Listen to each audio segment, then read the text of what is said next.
Hello, everyone. Probably a slight change. Everyone's brains are probably adjusting. Hopefully, I don't speak too fast. Irish people have an issue with speaking very, very fast. Um, and you only tend to catch one or two words. So I promise I'll try my very best to speak very slow if I can and clearly, because the accent is very thick.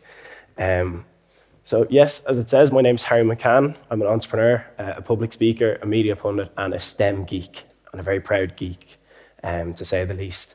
I'm going to speak to you today a bit about give you a bit of an insight into my own personal experience, what I've learned from my experiences, and how I believe we need to capitalize on young talent through education and empowerment.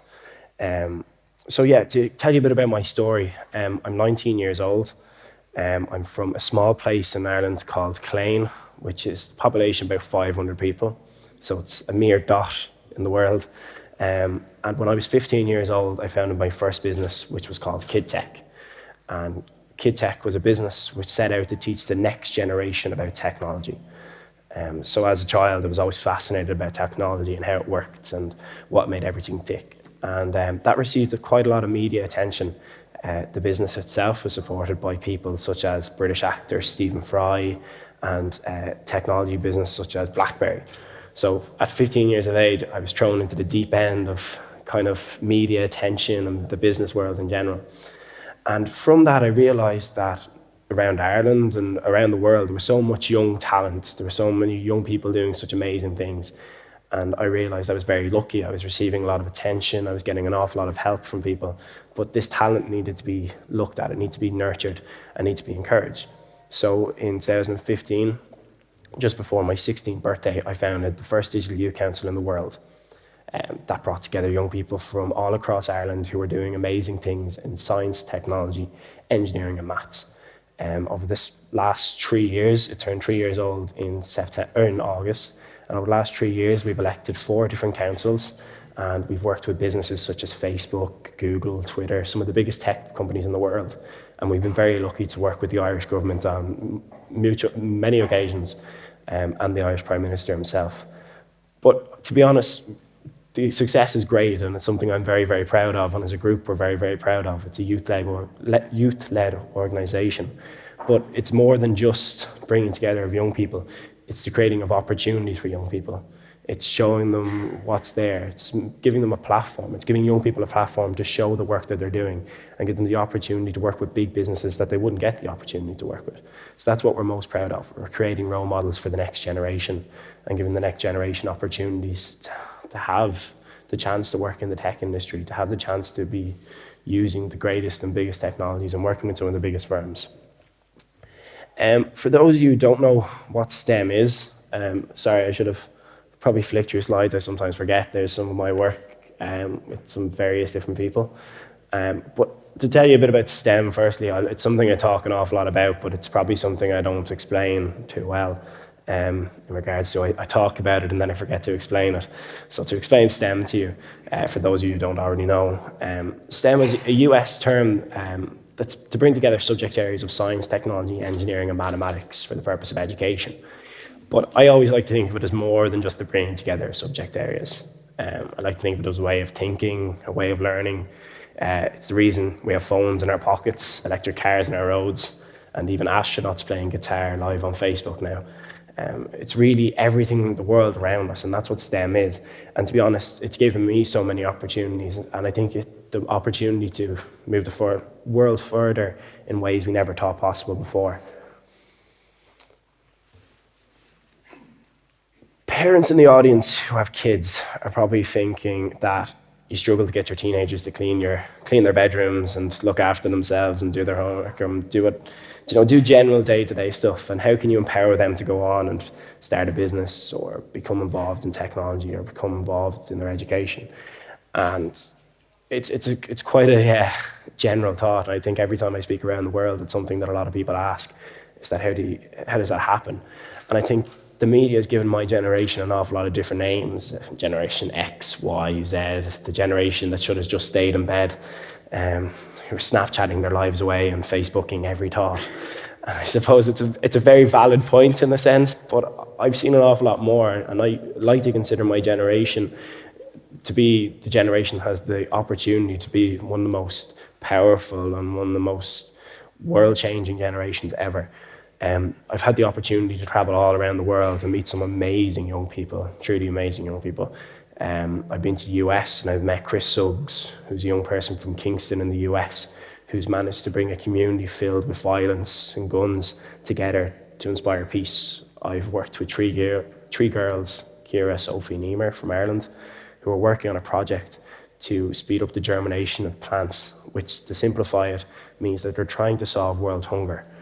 And I've worked with people all around the world, amazing, amazing people. And I've sat in awe of these people, and I've looked at them and thought, wow, how amazing this is, but the headlines don't always match the individuals. The snowflake generation, the people that can't handle what's happening. But I think that's very different, and I've seen it firsthand, as I said.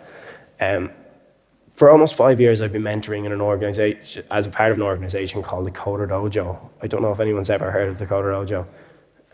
It's a volunteer-led movement to teach coding, and it originated in Ireland, but it's all around the world now.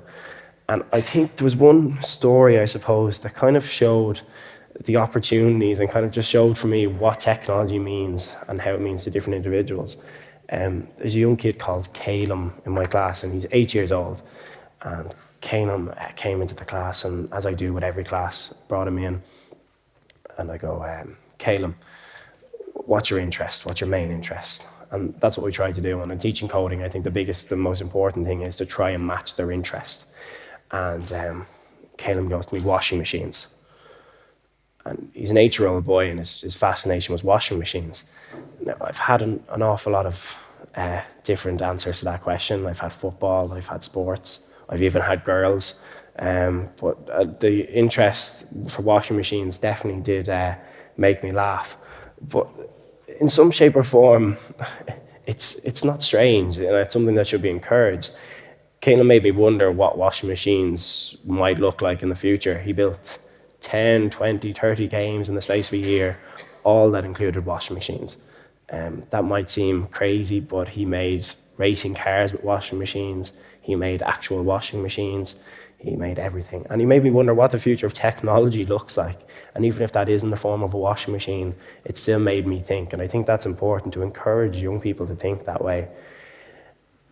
In the way that we teach our children, is changing. And because the world we live in is changing, we therefore need to encourage our children, our young people, as not just to become future leaders, but to lead us into the future.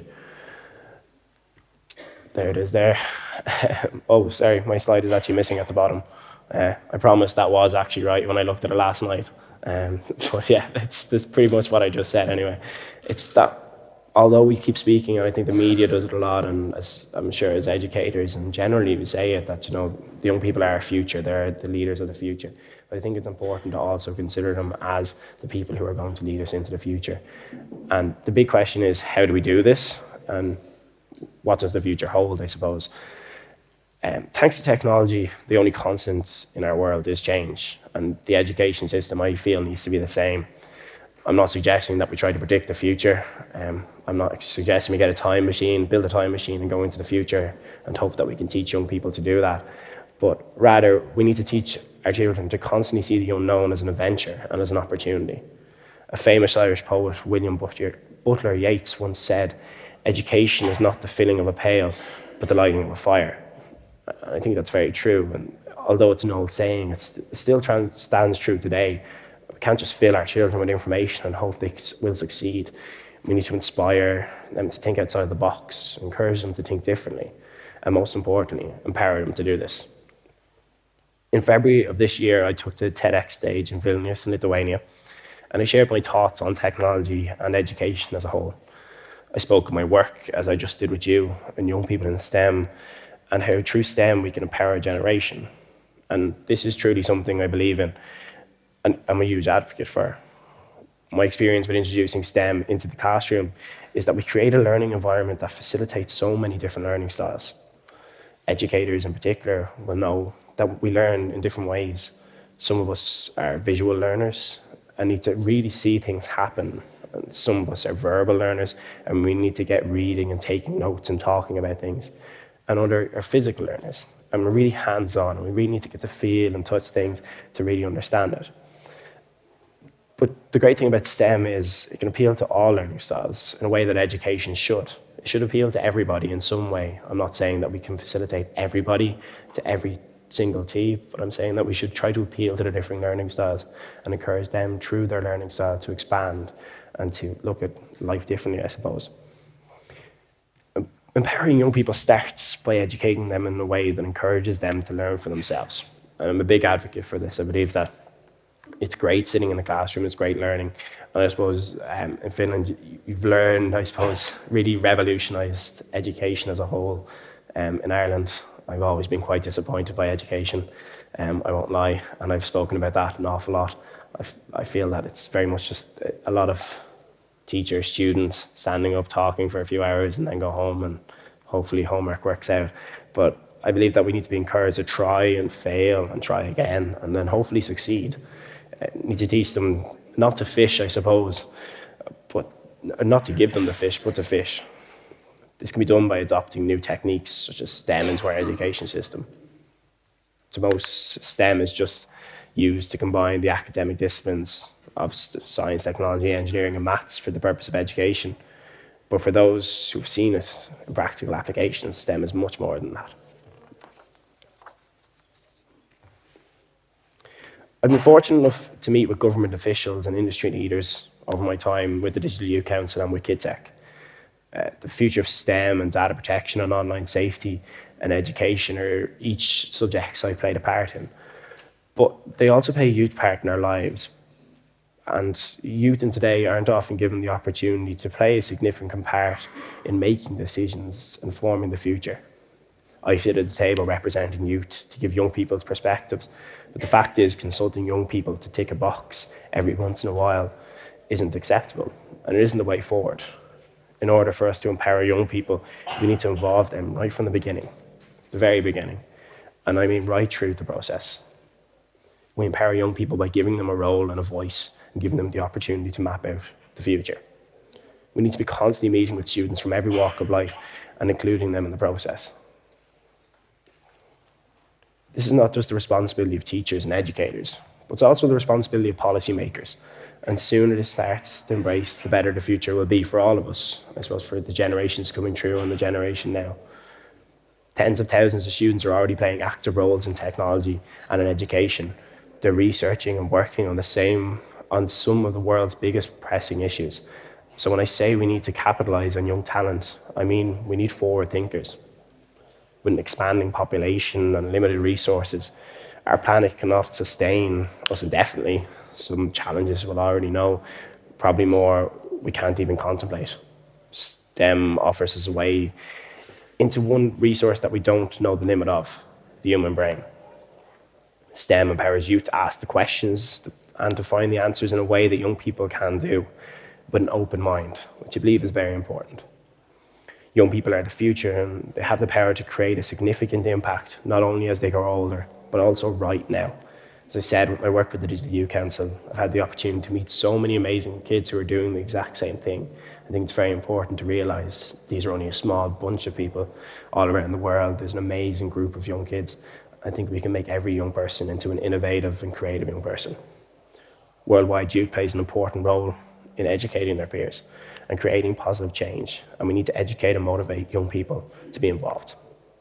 By the year 2025, there will be an estimated 7.7 million jobs in STEM sector in Europe. The introduction of STEM into education would see the teaching of practical solving skills that would just allow young people to understand the problems of the world, but also to open up the opportunity to working in one of these jobs. I'll even go a step further and say that these children may go on to add another 1,000 or maybe 1,000,000 jobs to this quota when they create the next big life-changing invention. In 20 years' time, they could have eliminated the planet's reliance on fossil fuels, eliminated world hunger, reversed the effects of climate change, and started to populate Mars. But it won't be done unless everyone takes a look over their shoulders and recognises the power of youth and the benefit of promoting inclusion.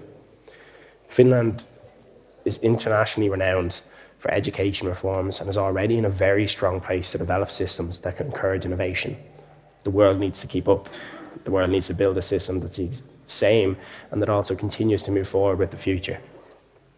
Putting in structures, we can future-proof our economy through young people. During my time in Finland, I look forward to hopefully visiting a school and speaking to all of you, and hopefully learning more about the education system here and going home and complaining to our politicians about how poor our education system is. I'd like to thank you all very much for having me here today. It's an absolute honour and pleasure. Hopefully I haven't bored you too much. I'd encourage you all, I'm here all day today. I'm also around Finland until Friday, so please do say hello. I'm more than happy to talk to you about any of this or anything else. And I suppose to leave you with a quote, the youth of today are the leaders of tomorrow, which is a quote from Nelson Mandela.